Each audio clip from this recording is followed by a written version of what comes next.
guys, welcome to the channel. My name's Emily, and on this channel we talk about all things bookish, college life, sometimes vacation vlogs. And today we're going to be talking about all the books that I got for my birthday. But before we get into the books and I show you them, please subscribe, comment down below, and if you would like to give me a book for my birthday, my Amazon wishlist is also down below. So let's get on into the video. Okay, so for my birthday, my boyfriend is the main one that got me books, and my brother got me a $50 gift card to Barnes. So I bought some books for this video, and then we also have one honorary mention that we'll get to at the end. But let's start off with the books that my boyfriend got me. Number one, he got me, it's really heavy, the whole entire box set for Acatar. I have the first three books and I've read the first three books. However, he got me the special edition, which is so stunning, but also the last book, Nesta's book, is not in special edition. I don't know who, okay, this is heavy. I'm gonna put this down over here. Oh my gosh. Oh my gosh. Oh my gosh, that was heavy. Okay, back to what I was saying.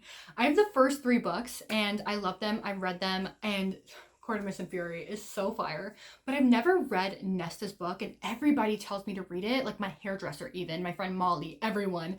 And the thing is, I just never wanted to be in Nesta's perspective because she was so mean to Feyre that I was like, why do I want to like her? I don't want to like her. I really don't. But everyone's telling me to read her book, and I was like, fine. If somebody gets it for me, I'll read it. I don't even think I added it to my Amazon wish list, but my boyfriend just mentally knew and was like, okay, we're getting you the entire box set. So apparently now is the time, and my hairdresser is gonna be so excited. I'm gonna go to my next appointment and I'm gonna be like, guess what, girly pop? Guess what I read? If you don't know what Acatar is about, it's basically, the first book is about a girl named Feyre, and she lives in a world where there are fairies in this land called Prythian. And humans hate fairies. And so one day her family's struggling and she goes into the forest to kill an animal for them to eat, but she actually kills a fairy instead. And so this guy named Tamlin comes to her house and it's like, you can either die or come live out the rest of your life in Prythian. And so she lives out the rest of her life in Prythian. Maybe there is a romance that goes on between Tamlin and her. And I know you guys are probably thinking about, what about Rhysand? We'll get to him. You'll get to him to Artemis and Fury. So fire. Thank you, babe. I honestly was so surprised when you got me the box set, truly. But he always is surprising me on my birthdays and Christmas, so it was honestly great. My boyfriend got me three other books. So the first one is The Bodyguard by Catherine Center. I've been wanting to read this book for a while now, and at first when it first came out I was like, I don't vibe with the cover, I'm probably never gonna read that book. But now everybody's raving about it. Everybody's like, this book is so fire, it's so good, like literally you will love it. And the thing about me is, okay, so basically, first of all, it's about this guy and he's like a pop star and he needs a bodyguard, and Hannah, I believe her name is like one of the top bodyguards or whatever for like famous people. So she becomes his bodyguard, but he doesn't want anyone to know that he has one, so they start fake dating. And look, I have had so many bodyguard tropes, like Twisted Games in the Twisted series, Princess Bodyguard, obsessed, favorite book of the series. From Blood and Ash, which is a chosen plus bodyguard romance, oh my gosh, the iconic smooth line that comes from a bodyguard, like kind of forbidden because like it's kind of unprofessional. Just the romance, the tension, the smooth lines is literally so amazing. And that was with the guy being the bodyguard, so I'm kind of excited to see the girl being the bodyguard and have like that badass tension, and then she being like, I could literally fight you right now and win, so don't even try me. I'm really excited for this book. I can't wait to get to it, and if it lets me down, I think I need to lower my expectations so that it can be exceeded, but I'm really excited. The next book that he got me, I kind of actually knew that he was gonna get me because every single place that we went, Walmart, Target, Barnes, I'd be like, this book, I want it, please get it for me.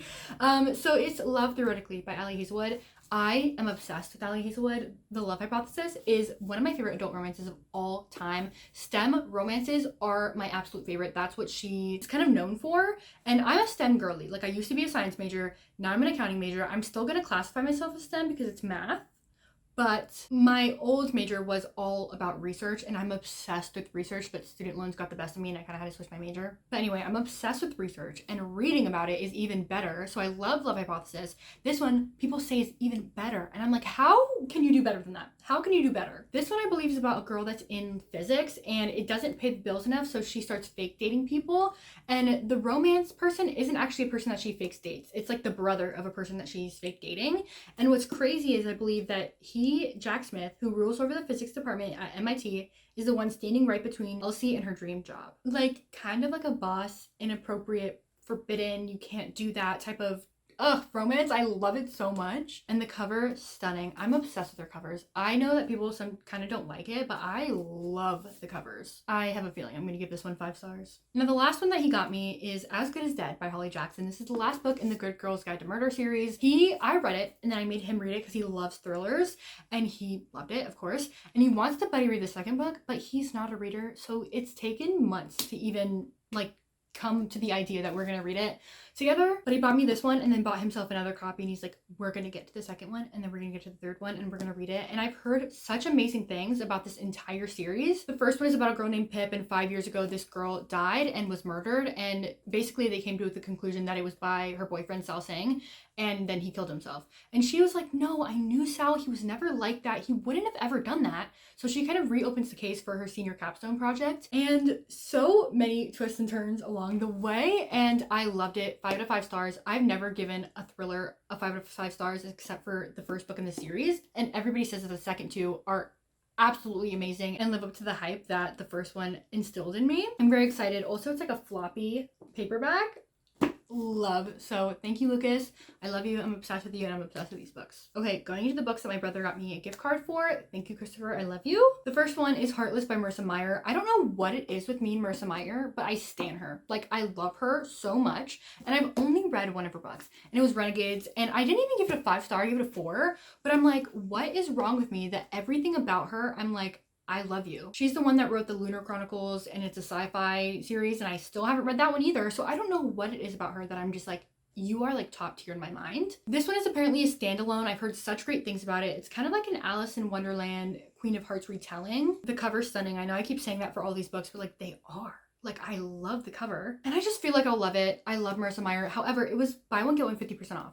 And I could not, for the life of me, find another book that was in the 50% off like table section that I liked. And one thing about me, especially if I have a gift card, I'm not going to waste it on a book that I'm never going to read, or I'm going to take a while to read. So I was just like, I probably can't get Heartless because I'm not going to waste a sticker. You know what I mean? I went to the middle grade section and I found Percy Jackson. Look, I'm a person that honestly, I thought I was never going to read the Percy Jackson series.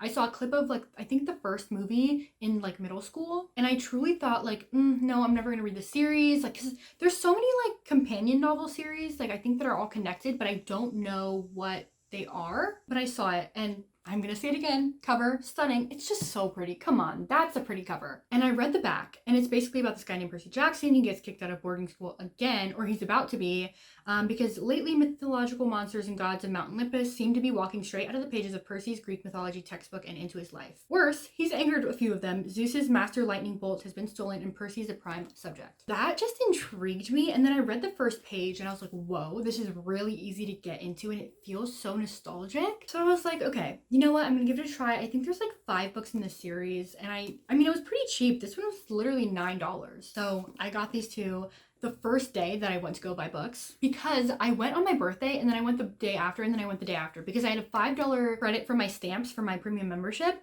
And so I used that, and then I was like, okay, well, I have to like, well, these books, I was just like, okay, I'm just gonna see, test out the waters, what I want. Then I needed an extra $30 to get another $5 off, so I went the second day. But apparently you can only redeem them 24 hours after you get the $5.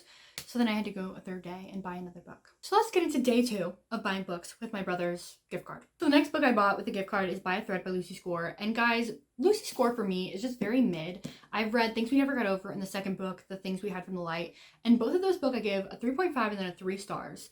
And then I read Forever Never by Lucy Score, and I gave that one like a 3.75 to a 4 stars. Something about Lucy Score, like I love her writing. It's so addictive, but I either don't like the plot, or I don't like the characters, or I don't like the romance. Something in each book just is mid to me. I am gonna read Lucian's book though, because first of all, I'm not gonna finish the series, and number 2, I love Lucian, and I cannot wait for his book, and now it's out right now. So I'm actually really excited for that book. But I got By a Thread because the other ones were like small town, and this one is like a workplace romance. And I realized all of my top adult romance books that are my favorite are workplace romances, like The Hating Game or The Love Hypothesis. They all have partners that they can relate to and get really excited about talking about what their work is. So with this being a grumpy boss, like workplace romantic comedy, I was like, this has potential to be top of the top. And then Sarah Crowley and Destiny Sigwell both give it 5 stars. So I was like, okay, I need to read this. I think if I don't like this one, then I'm gonna quit Lucy Score forever, aside from Lucian's book, because I don't want to keep buying $20 books, $20 just to not like them. So I'm excited, genuinely, but also a lot at stake. Next up is the second book in the Throne of Glass series, Crown of Midnight. And look, Sarah J. Maas, I have a bone to pick with you. Genuinely pissed at you because why did you make this YA series into an adult series? I know later on it gets a little bit more spicy, whatever, but why did you make it just so that you can sell these books for $20? The reason that it took me so long to get the second book, because I read the first book months ago and wanted to continue on, was because I am broke. Okay, I don't have $20 to spend on 8 books. Do you know how expensive that is to spend on a series? Why did you do that? Because you made it from like 12 to 20 bucks. Tell me right now. I would love to know. But is that going to deter me? No, because I'm freaking loving the series and I really am going to just continue buying them either way. The first one was basically about a girl named Selena, and she's like a serial assassin. Like, she's top of the top professional, and she kind of gets put under kind of like in a concentration camp where she's supposed to die. But the prince, they're having this contest basically for the king to be his right-hand man. And the prince picks her to pull out and gives her her freedom if she wins. And well, she works for the king for a couple years and then she has her freedom. There's like 2 main romances going on, which I kind of didn't vibe with either of them. But I loved the book because of Selena. Like, I loved her as a character. I felt so connected with her and I just loved her in general. So I thought I would continue. The covers are stunning. I will give it to them. Oh my gosh, what is wrong with me in saying covers are stunning? That is so annoying. The cover is just so pretty though. Come on. Let's be honest here. The cover change was kind of cute. But yeah, I'm excited for this one. I'm kind of in my fall girl era, like my fall, like, I don't know, fantasy and fall. It's the vibe. It's the vibe right now. Now, the last book from that gift card is Happy All the Time by Laurie Colwin. This is basically a modern classic published in 1978. This book, I honestly didn't know anything about until I got to the store and I saw it on the table and I was like, wow, this looks, first of all, I'm gonna say it again, cover, beautiful. Like, I don't know what it is about this cover, but I love it. I really do. And it just sounded cute and fun. And it was about these 2 guys, Guido and Vincent. They're best friends and third cousins. In parentheses, it says that. And basically they find 2 different girls that they fall head over heels with. And they have, like, it's kind of coming of age. It basically says, Colwin is a master of portraying the messiness of life. Here, in hilarious and endearing prose, she follows these 2 improbable pairs and their families as they navigate and ultimately find happiness together, not all the time, but for most of it. In all the blurbs, it basically says that it's so sweet and so funny. And it's honestly just like 210 pages, which I think is it's incredibly short. So amidst the romance and the fantasy, I had this little modern classic literary fiction that I think will be super cute, super fun, kind of a breath of fresh air. There was another book that I saw on that table, In Cold Blood, I believe it was called, that kind of had the same vibes. Well, it was actually, no, it didn't. It was actually about murders and I was gonna get that one, but I don't know, something about this one called my name. I put that other one on my Amazon wish list because when I go into Barnes, I'm always pulling up my Amazon wish list. I'm like, what did I want for myself? So it's in my mind. I think I'll buy that one soon though. Now that was it for all the books that I got on my gift card, but one honorable mention, The Inheritance Games. This book I've been seeing everywhere, and I've seen it for a while, even before like the crazy amount of hype that it's getting. But I am, again, broke, so I never bought it, but everyone is reading it. And my friend Madison, we went to the Barnes and she's halfway through this book and she's obsessing over it. And she was like, I think I'm gonna get the second book. And I was like, maybe I should get the first one. And she said, yes. Plus it was only $11, and compared to the $20 books that I'm buying, I was like, wow, this is just like, it's basically free money. Girl math, basically free money. Or like, not free money, but like half off discount. You know what I mean? Like, because I'm not spending $20 on it, I'm like, this is, I have to rationalize it. This is basically about a girl named Avery, and this guy that's a billionaire that she didn't really know leaves his entire inheritance to her. And so she goes to his estate and there's like these puzzles and games that she has to do. And then I think all of his grandsons are also there. I don't know, but I think she's trying to win the inheritance.